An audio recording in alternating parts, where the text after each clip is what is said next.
Muy buenos días, es lunes 12 de marzo y como de historias vivimos, historias le contamos.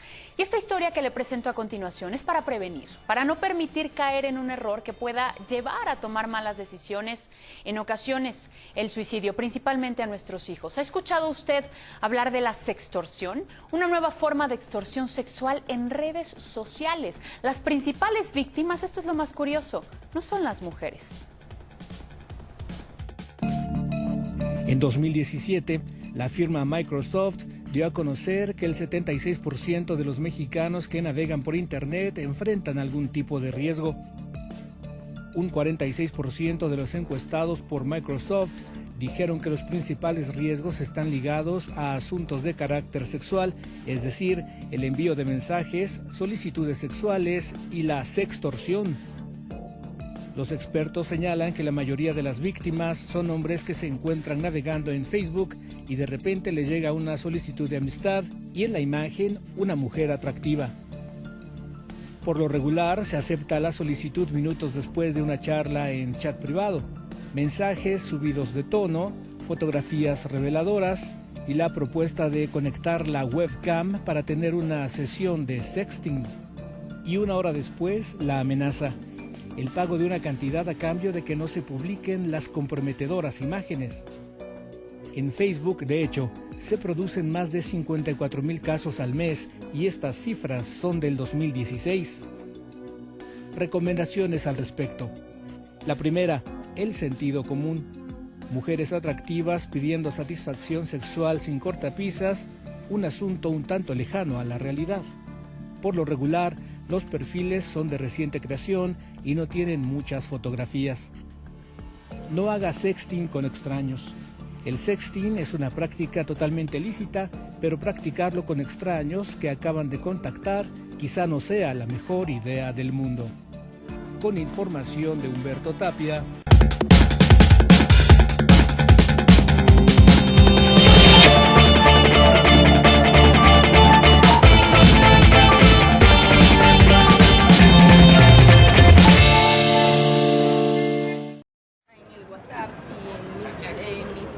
Y demás, tengo pruebas suficientes de que él me ha acosado con llamadas a la cual yo le pregunto quién me habla y me dice un admirador tuyo, y le pregunto que por qué me llama y me dice que me va a escribir por WhatsApp, y en ocasiones con la prueba que tengo ya me ha escrito y yo pensaba que era otra persona porque tenía un fondo de pantalla con varios fiscales de esa manera. Y él, obviamente, yo lo había visto, pero no lo reconocía 100%. ¿Cuándo serán públicas esas declaraciones? O sea, esas... Ya se depositaron. ¿Y por qué tú dices que él te acosa? O sea, ¿cuáles son? ¿Tú viste su nombre? ¿Él se identificó? Él se identificó. ¿Qué te dijo? Él muy claro puso el no, porque yo le sugeriría el nombre de una persona que conocía más en la foto. Y él me dijo, no, yo soy el licenciado Coche. Y está en mi WhatsApp, está en mi número, está en mi teléfono. Dentro de esas conversaciones, ¿qué él te ha dicho? Pero claro, yo tengo mucho miedo.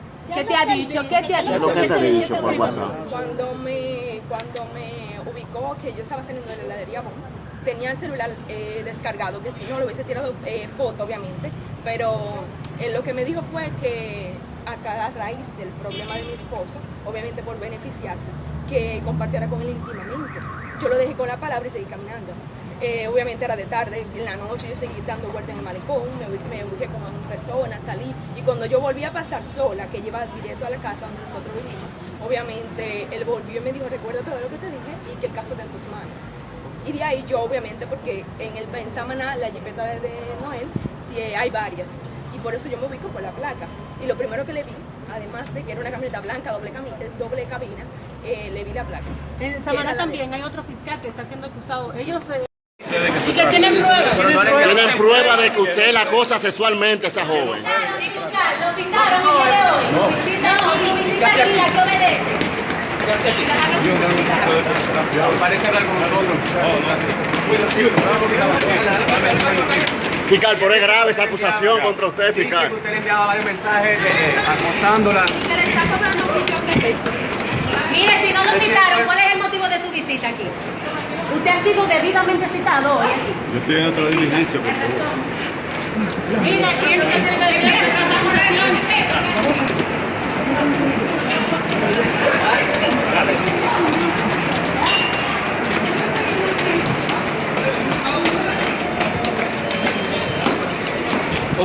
para eso esta denuncia que hay que saber, yo tengo que ver, pues, no tiene nada que ver. Fiscal, pero mire, es difícil, usted es recién nombrado en el caso, y que ahora se le ponga esta acusación. O que se le suspenda. Pero fiscal, Pero no se puede defender esas acusaciones. dicen que tienen pruebas por WhatsApp de que usted le invitaba a salir. A esa joven. Oye. Grave denuncia y cuyos antecedentes a continuación ya se llamita. Un procedimiento policial normal, le paran a una pareja y lo que viene después es el tema. Supuestamente le acusan de cualquier cosa, ¿verdad? Y después de eso, uno de los jóvenes de la pareja, Guarajama, a su pareja le dice, usted venga acá, y le llevaron a otro lugar un policía. Es la versión. Anuncian ahora, que por supuesto icoan a la investigación, extorsión y abuso sexual. Los afectados denunciados son efectivos de una comisaría de la ciudad de San Lorenzo. El policía, uno de ellos que habría cometido un abuso contra la mujer, ya está detenido. Yo estaba con mi pareja y como yo ahora estaba sin trabajo, me mensajea un tipo y me pide que yo le haga un favor y me ofrece plata. Y como yo necesitaba ese 100.000 para sustentarme esta semana que falta para cobrar, y le dije, ¿qué peor querer? Le dije. Cuando me dice, vení entonces en San Lorenzo, me dice, y me voy en San Lorenzo yo. Y de la nada me sale un Mercedes-Benz, el oficial Quintana, y me cierra el paso. Y yo le digo, ¿qué peor todo? Le digo. Y sale y me dice, no, nada, quédate. Y agarré y mi esposa y me hace una patrullera que estaba ahí cerca. Y me llevan en una casilla ahí en San Rafael, San Lorenzo. Y de la nada yo le digo, ¿qué peor, jefe? Yo no tengo nada, ¿qué peor pasa? No, quítate. Y agarré y me muestra 2 moños de cocaína. Y yo le digo, ¿qué peor es? No, llama a tu gente y pedirle plata. Tras contactar con un desconocido a través de la red social Facebook y acordar un supuesto trabajo, un joven de 22 años quien reside en la ciudad de San Antonio se dirigió rumbo a San Lorenzo a bordo de una motocicleta en compañía de su pareja de 20 en la noche de este jueves. Al llegar a la zona de la avenida Manuel Ortiz Guerrero, la pareja fue interceptada de manera repentina por un automóvil particular, el cual iba al mando de un efectivo policial. Allí, ambos quedaron detenidos, pues supuestamente el joven tenía droga en su poder. Luego fueron llevados hasta una caseta policial en el barrio San Felipe de San Lorenzo, siendo escoltados por otros agentes a bordo de una patrullera. Para poder quedar en libertad, ambos tuvieron que contactar con sus familiares y pedirles que paguen cerca de 2 millones de guaraníes. Tras salir de la caseta, el joven ya no encontró a su pareja, quien abordó el vehículo particular de uno de los agentes que la llevó del sitio. Horas después, la mujer aparece en las inmediaciones de su vivienda en San Antonio, donde también es visto por el automóvil de la policía, quien queda rodeado por los familiares y amigos de las víctimas. La joven relató que subió al vehículo del uniformado bajo amenazas, luego la llevó a un motel y la sometió a mantener relaciones, pues caso contrario, la misma supuestamente iba a quedar arrestada al igual que su pareja. Tras quedar rodeado, el agente fue llevado hasta la comisaría 24 de San Antonio y quedó detenido en el calabozo. El mismo presta servicios en la comisaría primera de San Lorenzo. Sí, yo estaba con mi novio en la moto y nos atajaron. Ahí empezó todo. Sí, ahí empezó todo y nos llevaron. ¿Usted hacia dónde se iban y para qué se iban? Nosotros nos íbamos hacia San Lorenzo y él se iba a ver un trabajo. ¿Un trabajo? ¿Te dijo tu novio? Sí. ¿No te dijo qué tipo de trabajo era? No. Pero ahí ya no... ¿Esta persona te violentó físicamente, digo, a más de todo lo que viviste? ¿Te golpeó? No me golpeó. O sea, prácticamente te obligó. Sí, me obligó.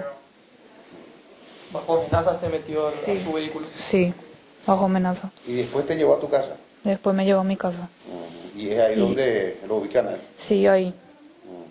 Ahí ya le agarran a él. Es el oficial inspector Ariel Quintana Benítez, quien presta servicio en la comisaría primera de San Lorenzo. San Lorenzo. Sí. Yo les cuento que el teléfono celular de la presunta víctima está teniendo un policía también y hace instantes le mensajeó ¿Seréis más involucrados? Sí, están 4 según las víctimas, son 4 los personales policiales involucrados. Vamos a estar haciendo las investigaciones correspondientes, viendo los circuitos cerrados en donde ellos están manifestando. Le aprendió y le mostró tocos de crack o cocaína, ¿verdad?, en la cual le trasladó hasta un puesto policial ubicado a 10 a 12 cuadras del lugar, es donde procedieron a hacer la extorsión correspondiente, llamándole a su madre, la cual también consta acá en el acta, solicitando una suma de dinero. Y como así la chica fue de ahí trasladada hasta un motel, según versiones de la víctima, Aqua, ubicado a inmediaciones también del lugar, y donde la misma fue sometida, según bajo amenaza por este oficial.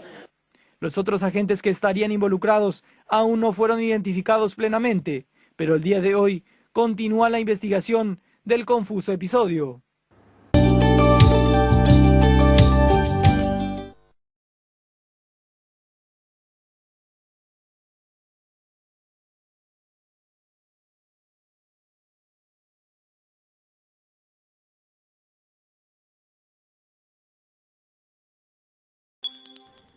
En la edad antigua, la virginidad femenina era un requisito para contraer matrimonio. Por eso la violación se consideraba un delito contra el honor de la mujer y de su familia. El estatus social, el estado civil y el género han sido elementos determinantes para ponderar su gravedad y así asignar una condena. En el siguiente capítulo de El origen del delito detallamos cómo los agresores sexuales han sido castigados a lo largo de la historia, incluso con golpizas permitidas propinadas por los parientes de las víctimas.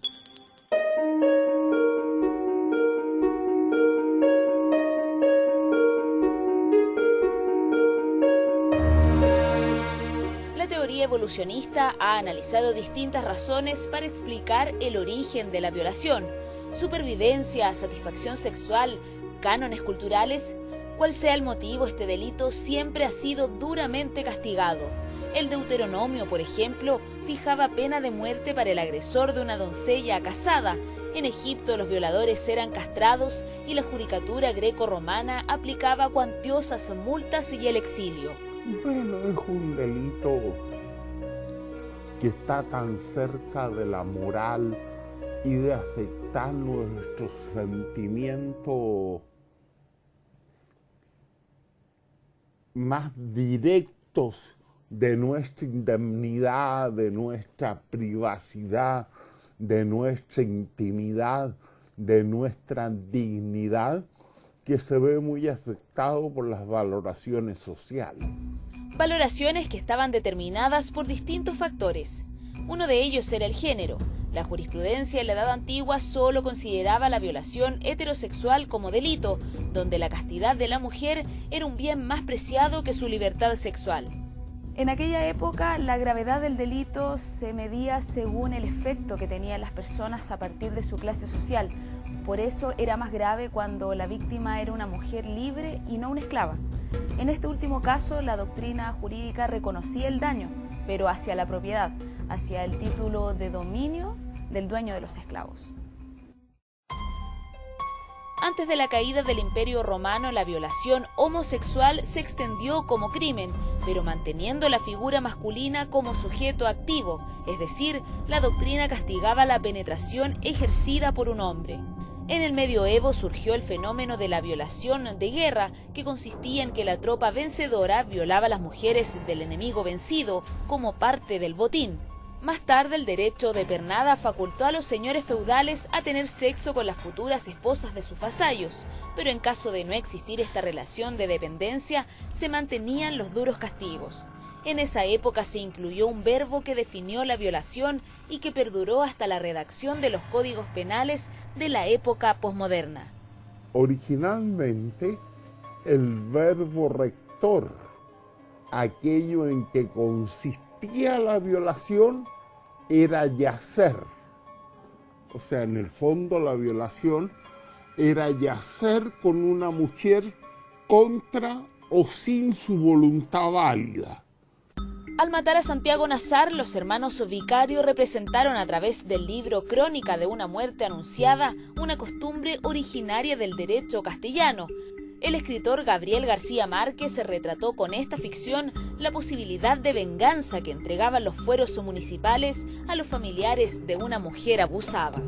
En la actualidad, los códigos penales han modificado con altibajos la edad mínima para considerar la violación como delito. En Chile, la modificación del año 99 cambió la palabra yacer por acceso carnal y fijó los 14 años como edad tope para calificar el delito. Los 16 años son la edad desde la que se puede contraer matrimonio, por lo que uno podría suponer que hay un reconocimiento de la capacidad de ejercicio de la sexualidad.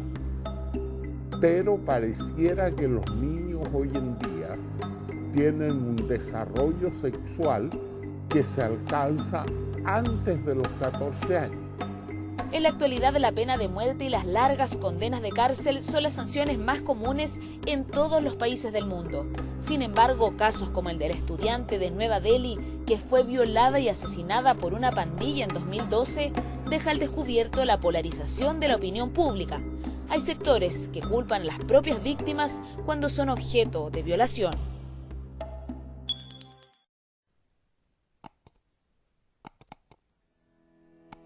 Comete el delito de violación quien por medio de la violencia física o moral realiza cópula con una persona de cualquier sexo. Para estos efectos, se entiende por cópula la introducción del miembro viril en el cuerpo de la víctima por vía vaginal, anal u oral, independientemente de su sexo. Asimismo, se considera también como violación introducir por vía vaginal o anal cualquier elemento o instrumento distinto al miembro viril, por medio de la violencia física o moral, sea cual fuera el sexo del ofendido. También comete violación quien sin violencia realiza cópula con persona que no tenga la capacidad de comprender el significado del hecho o por cualquier causa no pueda resistirlo. De conformidad con lo ya expuesto, la jurisprudencia ha sostenido que los elementos que constituyen el delito de violación son la cópula, el empleo de violencia física o moral y la ausencia de voluntad del ofendido. La configuración de la violación no está limitada a la realización de la cópula, sino que también se actualiza en aquellos casos donde hay introducción por vía anal o vaginal de cualquier elemento, instrumento o cualquier parte del cuerpo distinto al pene en una persona de cualquier sexo.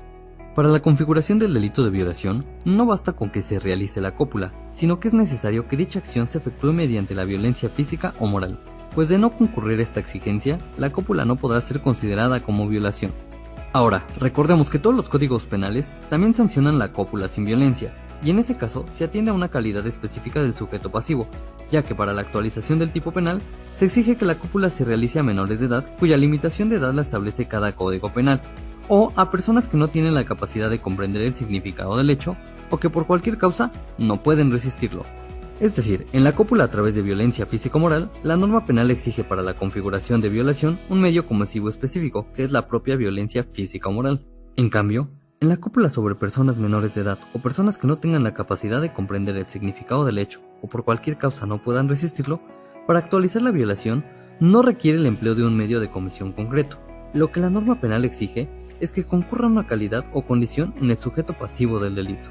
Al respecto, la Corte ha sostenido que la violación a personas que no comprenden el hecho o por cualquier causa no pueden resistirlo no requiere para su configuración el consentimiento del sujeto pasivo, dado que las personas menores de cierta edad pueden querer o aceptar la conducta sexual, pero no consentirla. O por otro lado, las personas con discapacidad permanente o temporal, considerando el carácter, grado y contexto de su discapacidad, resienten, pero no consienten la actividad sexual para la cual no han expresado su voluntad. Así, las personas que se encuentran presionadas, intimidadas o coaccionadas por un entorno o relaciones de dominación pueden padecer o tolerar la agresión sexual, pero no la consienten. La violación es un delito que atenta contra la libertad y la seguridad sexual, así como con el normal desarrollo psicosexual, bienes jurídicamente tutelados en este delito cuya protección se encuentra amparada por el derecho al libre desarrollo de la personalidad. Parte del principio de que el respeto, como protección y garantía de la dignidad, impide que las personas sean utilizadas como instrumento al servicio de las aspiraciones, voluntades, deseos, condiciones y violencias impuestas por otras. En la descripción te dejamos el enlace donde podrás saber más sobre el delito de violación. Si te gusta nuestro contenido, suscríbete a nuestro canal y síguenos en nuestras redes sociales. Gracias. Comete el delito de violación quien por medio de la violencia física o moral realiza cópula con una persona de cualquier sexo. Para estos efectos, se entiende por cópula la introducción del miembro viril en el cuerpo de la víctima por vía vaginal, anal u oral, independientemente de su sexo. Asimismo, se considera también como violación introducir por vía vaginal o anal cualquier elemento o instrumento distinto al miembro viril, por medio de la violencia física o moral, sea cual fuera el sexo del ofendido. También comete violación quien sin violencia realiza cópula con persona que no tenga la capacidad de comprender el significado del hecho o por cualquier causa no pueda resistirlo. De conformidad con lo ya expuesto, la jurisprudencia ha sostenido que los elementos que constituyen el delito de violación son la cópula, el empleo de violencia física o moral y la ausencia de voluntad del ofendido. La configuración de la violación no está limitada a la realización de la cópula, sino que también se actualiza en aquellos casos donde hay introducción por vía anal o vaginal de cualquier elemento, instrumento o cualquier parte del cuerpo distinto al pene en una persona de cualquier sexo. Para la configuración del delito de violación, no basta con que se realice la cópula, sino que es necesario que dicha acción se efectúe mediante la violencia física o moral, pues de no concurrir esta exigencia, la cópula no podrá ser considerada como violación. Ahora, recordemos que todos los códigos penales también sancionan la cópula sin violencia, y en ese caso se atiende a una calidad específica del sujeto pasivo, ya que para la actualización del tipo penal se exige que la cópula se realice a menores de edad cuya limitación de edad la establece cada código penal, o a personas que no tienen la capacidad de comprender el significado del hecho o que por cualquier causa no pueden resistirlo. Es decir, en la cópula a través de violencia físico-moral, la norma penal exige para la configuración de violación un medio comesivo específico, que es la propia violencia física o moral. En cambio, en la cópula sobre personas menores de edad o personas que no tengan la capacidad de comprender el significado del hecho o por cualquier causa no puedan resistirlo, para actualizar la violación no requiere el empleo de un medio de comisión concreto. Lo que la norma penal exige es que concurra una calidad o condición en el sujeto pasivo del delito. Al respecto, la Corte ha sostenido que la violación a personas que no comprenden el hecho o por cualquier causa no pueden resistirlo no requiere para su configuración el consentimiento del sujeto pasivo, dado que las personas menores de cierta edad pueden querer o aceptar la conducta sexual, pero no consentirla. O por otro lado, las personas con discapacidad permanente o temporal, considerando el carácter, grado y contexto de su discapacidad, resienten, pero no consienten la actividad sexual para la cual no han expresado su voluntad. Así, las personas que se encuentran presionadas, intimidadas o coaccionadas por un entorno o relaciones de dominación pueden padecer o tolerar la agresión sexual, pero no la consienten. La violación es un delito que atenta contra la libertad y la seguridad sexual, así como con el normal desarrollo psicosexual, bienes jurídicamente tutelados en este delito cuya protección se encuentra amparada por el derecho al libre desarrollo de la personalidad. Parte del principio de que el respeto, como protección y garantía de la dignidad, impide que las personas sean utilizadas como instrumento al servicio de las aspiraciones, voluntades, deseos, condiciones y violencias impuestas por otras. En la descripción te dejamos el enlace donde podrás saber más sobre el delito de violación. Si te gusta nuestro contenido, suscríbete a nuestro canal y síguenos en nuestras redes sociales. Gracias.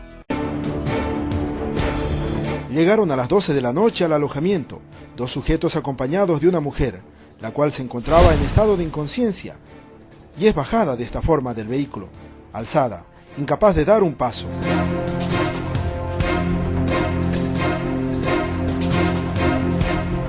Uno de ellos la introduce al alojamiento, Santa Marta, ubicado en el tercer anillo y mutualista. Pasan frente al guardia de seguridad, quien simplemente es el observador de lo que ocurre. Después de recuperar el equilibrio, ingresan a la recepción, donde la encargada los registra. Como si nada pasara, les pide sus documentos, sin importarle el estado de la jovencita, y procede a darles una pieza. No le llama la atención que la víctima inconsciente no tenga estabilidad. Aquí pareciera que solo importa ganar clientes, y no importa cómo. Tardaron 3 minutos en pasar los controles del alojamiento, y uno de ellos pasa primero. Cansado de arrastrarla, la levanta, y la carga en brazos, la lleva a la habitación asignada.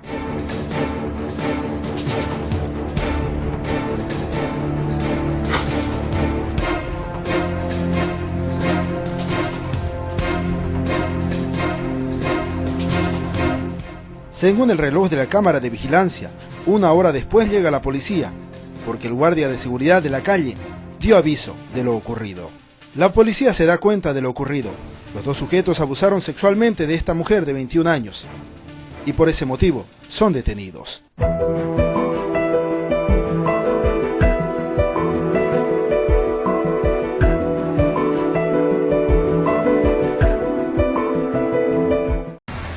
les había advertido que el programa de esta noche iba a estar cargado y que iba a ser duro de procesarse, pero ¿saben qué?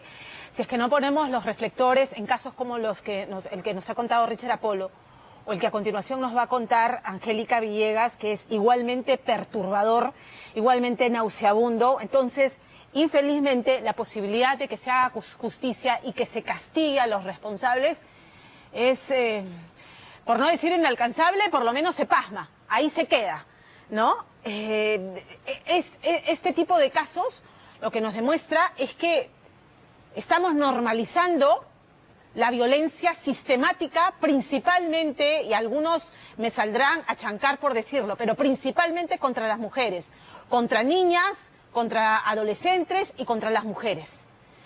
En las alturas de Tantará, en Huancavelica, una niña de 13 años era sistemáticamente violada por su profesor, por Glicerio Canchari, que se sepa ese nombre, Glicerio Canchari, que la tenía amenazada: voy a matar a tu mamá, voy a matar a tus hermanos si tú hablas. Y así la tenía sometida a sus perversiones y ella aguantando en silencio. ¿Quién fue testigo de todo esto? Un dirigente vecinal, y que se sepa su nombre también, se llama Cirilo Salazar. Cirilo Salazar, en vez de denunciar, proteger a la criatura, dijo: me subo a ese coche, y empezó a abusar sexualmente de ella. Porque si no te sometes, voy y le digo a tu mamá lo que estás haciendo, cargándole la culpa a esta niña de 13 años de los abusos sexuales de los que era objeto. ¿Asqueroso o no? Bueno, eso es lo que estaba ocurriendo. Acorralada esa pobre criatura, dijo: a mí nadie me va a creer. Entonces ella misma, con su celular, se agenció de las pruebas, videos, audios, chats que corroboraban no solamente el abuso sexual, sino también el chantaje, la extorsión. Y todo ese material que ella reunió se condice luego con su testimonio en cámara Gesell, con el examen médico legista que corrobora el abuso sexual. Ocurre que, sin embargo, la Fiscalía, a pesar de que ha pedido prisión preventiva para estos dos sujetos, para Canchari y Salazar, el caso no avanza. Incluso se les impuso restricciones para que no se acerquen a la madre y a la niña. La niña ha tenido que venirse a Lima con su tía, a refugiarse de estos dos sujetos, porque la madre esta noche denuncia que el profesor, nuevamente, Glicerio Canchari, se le ha acercado a ofrecerle plata para que retire la denuncia. ¿Pueden creer esto? Esas son las cosas que pasan aquí en el Perú y que muchas veces quedan impunes, y por eso ponemos los reflectores ahí. Angélica Villegas. Es el 2018 en los Andes centrales del Perú, cuando una adolescente huye de la casa de su profesor de Ciencias Sociales, Glicerio Canchari, porque este abusaba sexualmente de ella, en presencia de su vecino Cirilo Salazar, quien, lejos de ayudarla, también la ultrajaría varias veces según la denuncia, llevándola a huir de su tierra natal hacia Lima, buscando protección bajo la custodia de su tía, ya que estos sujetos sorprendentemente seguirían libres hasta el día de hoy. Siempre va a quedar marcada su herida por dentro, señorita. Y para mí, señorita, verdaderamente ha sido doloroso. Que mi hija amarraba, señorita, donde la había abusado esa persona, ese profesor maldito. La vida de mi hija jamás va a volver igual, señorita. Así que esté con tratamiento, señorita.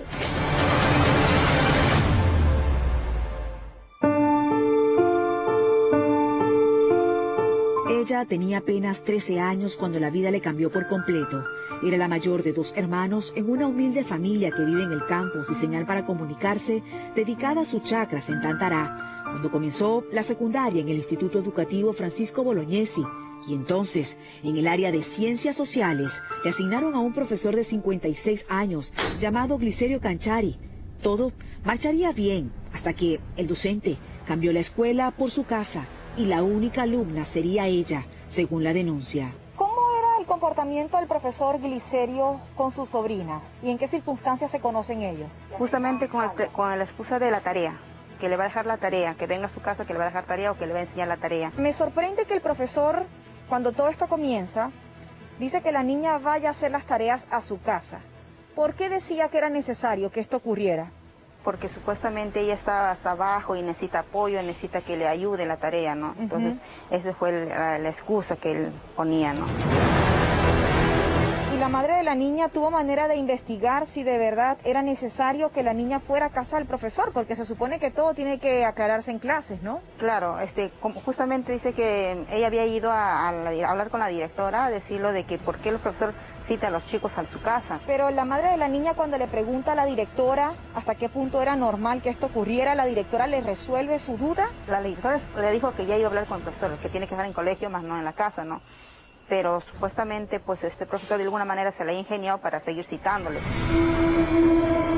La directora de la escuela dejaría hasta un mero reclamo de la madre de la niña, la inquietud de las clases personales que el profesor Glicerio le dictaba a su hija en la casa de él hasta la cuarentena del año pasado, donde el docente alegaba que la menor debía recuperar clases, indicando que tenía algunas deficiencias, algo que sería parte de su coartada y que se conocería tiempo después, cuando la menor indicó en cámara Gesell que en realidad este hombre abusaba sexualmente de ella. Supuestamente él le lleva hasta su cocina, ¿no? a ella y empieza a manosearla, empieza a tocarlo. Se lo lleva a su cuarto y en su cuarto es lo que ha estado pasando todo eso. Ella ese momento cuando pasó se asustó y él le dijo, si tú avisas a tu mamá ya sabes lo que va a pasar. O sea, le dijo que le iba a mandar matar a su mamá, a sus hermanitos. O sea, ella le empezó con amenazas. ¿La mamá de la niña observa algún comportamiento extraño en ella a raíz de que la niña asiste a clases en casa del profesor? La única que era que ella que se bañaba cada rato, entonces eso, pero ella le dijo, ¿qué tienes? Pero simplemente ella no quería hablar. ¿Eso no le pareció extraño a la mamá de la menor? Se dio ya un último que ya había con frecuencia que estaba bañándose, ella empezó a preguntar ya qué es lo que está sucediendo acá, qué es lo que está pasando. Y más aún porque también el hermanito había descubierto. En sus declaraciones, la madre de la menor, quien está en Tantará, diría posteriormente que la conducta de su hija, al sentir asco por sí misma, coincidía con las continuas llamadas que le hacía el profesor, indicándole que cuidara de su pequeña, registrándose a la par de esto un trauma en el hermano de la niña, que termina develándose cuando el dirigente vecinal, Cirilo Salazar, presencia las aberraciones a las que el profesor sometía a la niña, de acuerdo a la acusación. Según lo que hemos leído en el expediente, cuando estos abusos sexuales ocurrían, un vecino a quien identifican como Cirilo Salazar presenciaba los hechos. Entonces supongo que él rescató a la niña, ¿no? No, lo contrario ha hecho todo. En vez de ayudarlo o denunciar, ha hecho todo lo contrario. Tienes que estar conmigo. Si tú no vas a estar conmigo, pues entonces yo le aviso. O sea, ahí le ha hecho sentir como ella fuera la culpable. O sea, le ha hecho sentir como fuera que ella es lo que está haciendo, cometiendo ese error, más no el profesor. ¿Pero a qué se refiere usted cuando me indica que el vecino le decía, tienes que estar conmigo, si no voy a hablar? A tener relaciones con él. ¿El vecino también abusa de su sobrina? También abusa de ella. ¿Y bajo qué circunstancias abusaba de ella? ¿Cuando ella salía o entraba a la casa del profesor? Eso ha sido cuando ya ella fue constantemente cuando ella salía a comprar o salía a la calle, pues lo veía en la calle y ya era que se le cruzaba por el camino, o a veces él ya sabía por dónde camina, la esperaba, entonces en ese transcurso es lo que él abusaba de ella, pues no la amenazaba.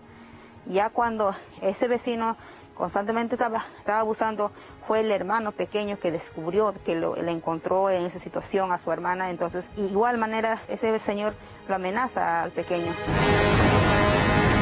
Desesperada por sentir que nadie le creería y viendo a su hermano ser un testigo impotente de los abusos que también ejercía sobre ella su vecino Cirilo, la menor comienza a recopilar pruebas y primero graba con su teléfono los irreproducibles episodios a los que la sometía el profesor Glicerio, mientras que su vecino Cirilo la chantajeaba por texto con contar lo que ocurría con el docente si ésta no accedía a seguir siendo abusada por él. Textos que su madre encontraría en el teléfono de ella el año pasado, y así la menor terminaría por confesarle que su profesor y vecino la habían ultrajado todo este tiempo, con una conclusión médica legal que así lo confirmaba. En el celular están los mensajes, están los audios, que eso está en la fiscalía. ¿Que le escribe quién? Que le escribe el profesor. ¿Donde el profesor le indica qué exactamente? Mi hermana manifiesta, ¿no?, de que él le escribe, le cita, le amenaza, le dice que no cuente a nadie, que si cuenta va a pasar estas cosas, va peor es para tu familia, para tus hermanos. Hay un video hay mensajes. Sí, una luchadora de artes marciales se molestó con un mañozón que andaba por ahí. Bueno, había una sesión de fotografía y este chico, este individuo, comenzó a tocarse porque la señorita lo estaba motivando. Bueno, recibió una paliza. En Brasil, esta valiente luchadora se hizo respetar y se hizo famosa a nivel mundial.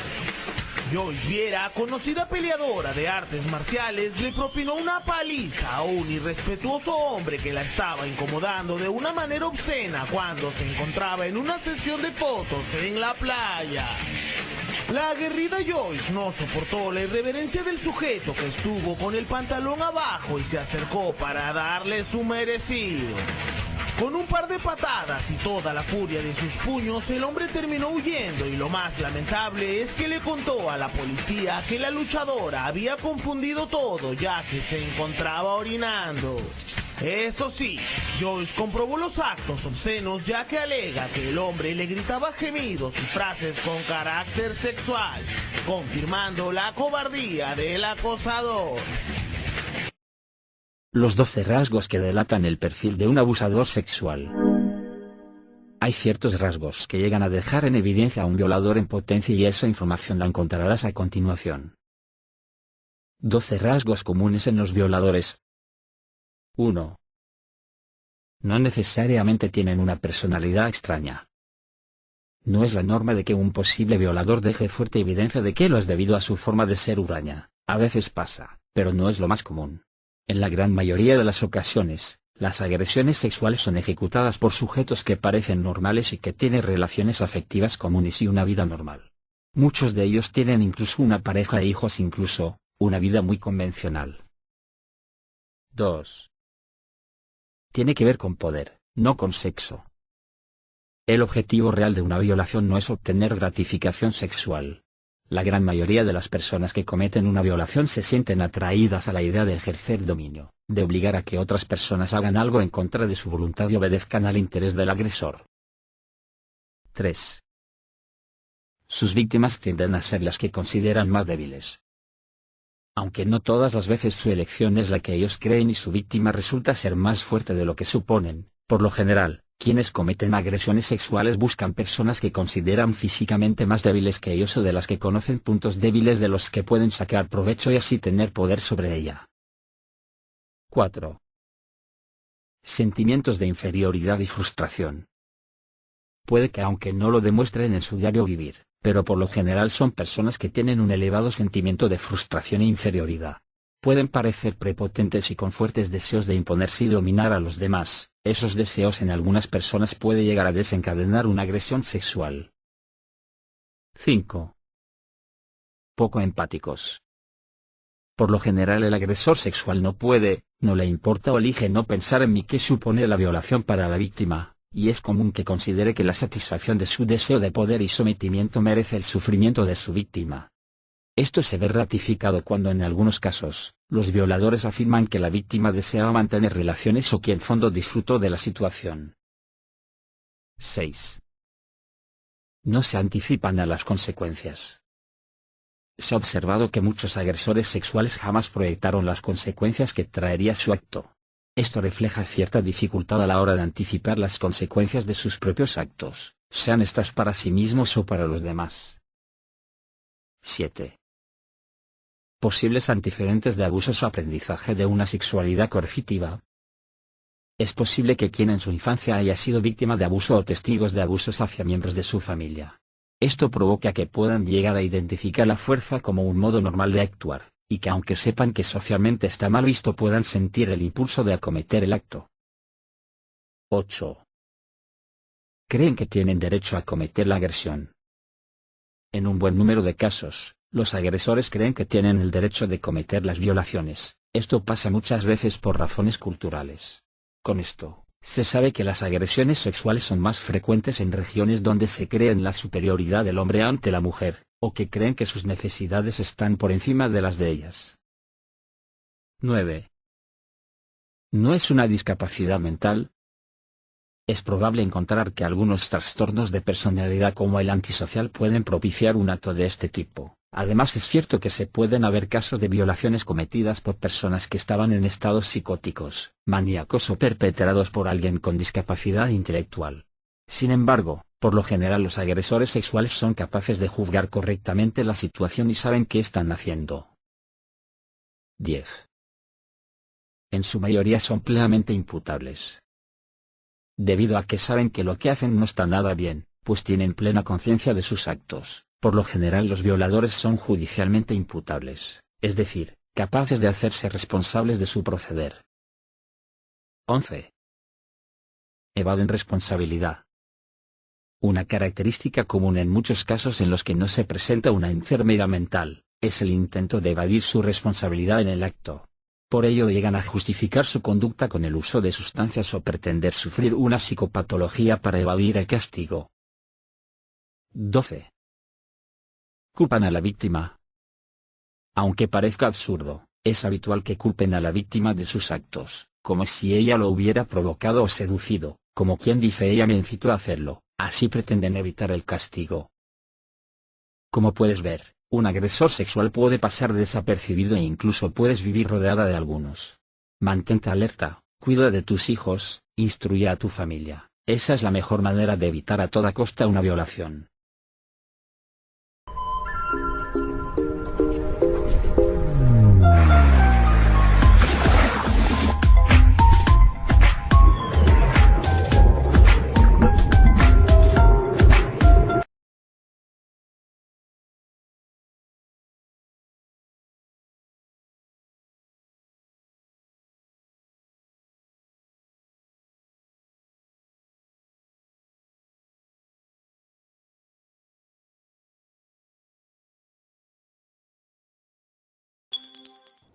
Durante el siglo XIX el consumo de drogas en Europa no era considerado un acto ilícito, tampoco su venta. Sin embargo, con el tiempo la comercialización del opio generó guerras y tratados de libre comercio. Décadas después, el estado de San Francisco en Estados Unidos dictó la primera ley contra el consumo de estupefacientes, una iniciativa replicada paulatinamente por el resto del mundo y ante la prohibición nació el tráfico de drogas como delito.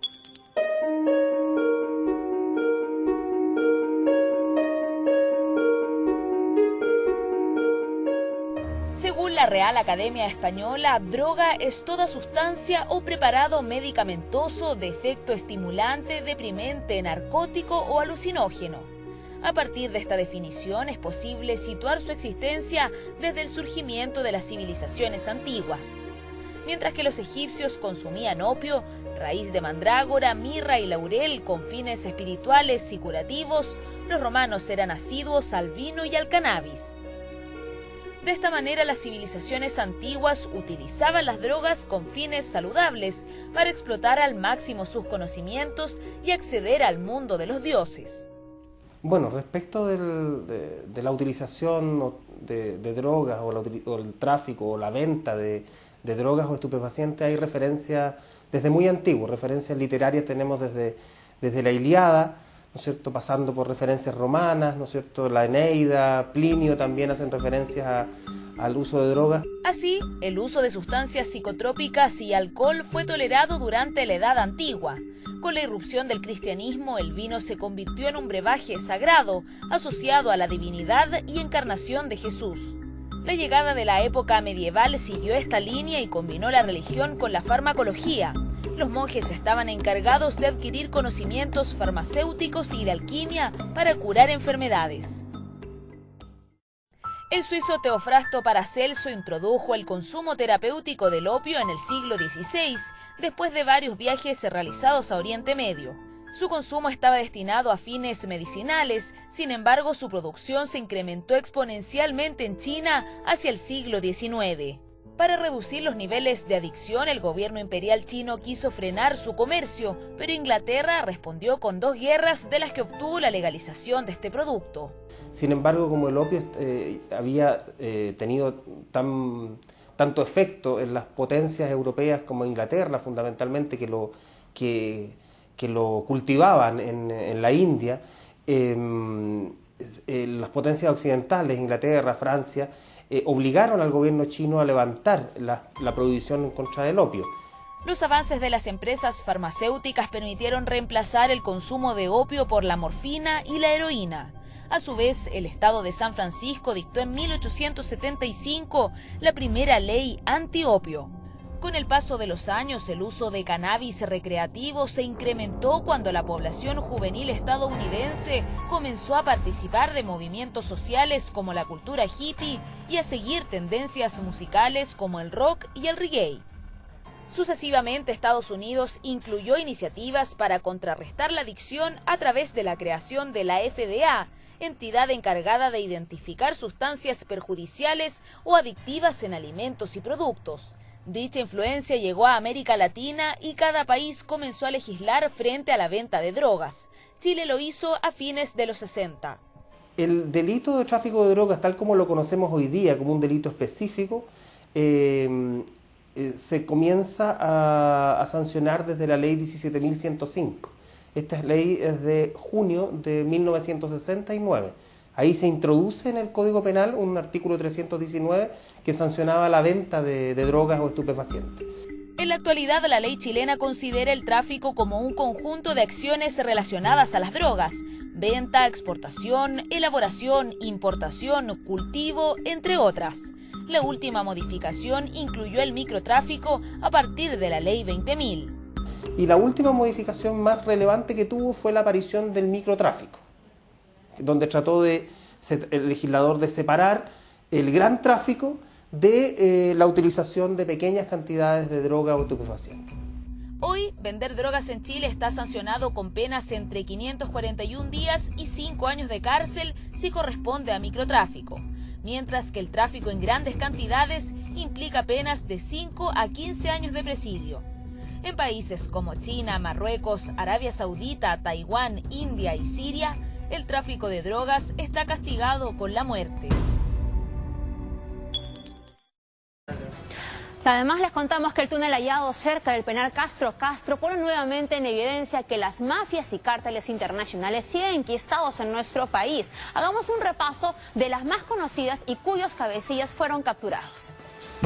Hasta antes de la captura del Chapo Guzmán, los cárteles mexicanos tenían el control de la droga en el país y el que ahora es disputado por la mafia serbia. Se empodera poco a poco es la mafia serbia. Y la mafia serbia finalmente, sobre todo en el caso de Perú, llega a dominar más del 80%. La mafia serbia es el que casi lo ha reemplazado al cártel de Sinaloa. Desde entonces, ciudadanos de ese país han aterrizado en Perú y también capturados por tráfico de drogas. Pasaje en avión, ¿quién pagó? Ya. Ticket. ¿Quién pagó? No. ¿Efectivo? Ya. ¿Tu destino? Lima, París, Serbia, Belgrado. Esto solamente es un elemento para determinar de que en esas maletas que ellos han estado transportando se ha tenido droga. Su responsabilidad se verá dentro del proceso. Marko Mitic, un serbio con 3 identidades, en el 2014 pagó con su vida, aparentemente por apropiarse de $1 millón de la organización. ¿Dónde es que la organización les corta la cabeza? Cuando le faltan a la organización. Ellos tienen su código y ese código es sagrado. Fallaste, chocaste con la droga, chocaste con el dinero, mueres. El reciente hallazgo del túnel en San Juan del Lurigancho evidenciaría el poderío asentado de esta organización por liberar a quien sería su líder visible, el serbio Zoran Hadzic, quien además ya habría intentado salir de prisión cuando en febrero del año pasado intentó escapar a través de una diligencia hospitalaria. Para el especialista en narcotráfico Pedro Yaranga, este control obedece además a la alianza que han logrado con clanes constituidos por familias enteras del BRAE. Los clanes familiares son gente de la zona, familias que trabajan en un grupo. Incluso para el tema de trabajo de investigación de la policía es bien difícil, ¿no? Si una familia cae, el primo no le va a acusar fácilmente al otro primo. Otro de los grupos que también estaría presente en Perú es la mafia brasileña. Sí, por lo menos hay 2 mafias brasileras que están en crecimiento y que también le están haciendo casi una pequeña competencia a las mafias serbias hacia Europa. Si bien la pandemia ha dado un duro golpe en el tráfico de drogas, los narcotraficantes se las han ingeniado para seguir operando. Desde enero a agosto de este año, la Irandro incautó más de 441 toneladas de droga, si bien es un porcentaje mayor comparado al año pasado. El especialista precisa que se debe a una mayor producción y además es droga que no pudo salir del país.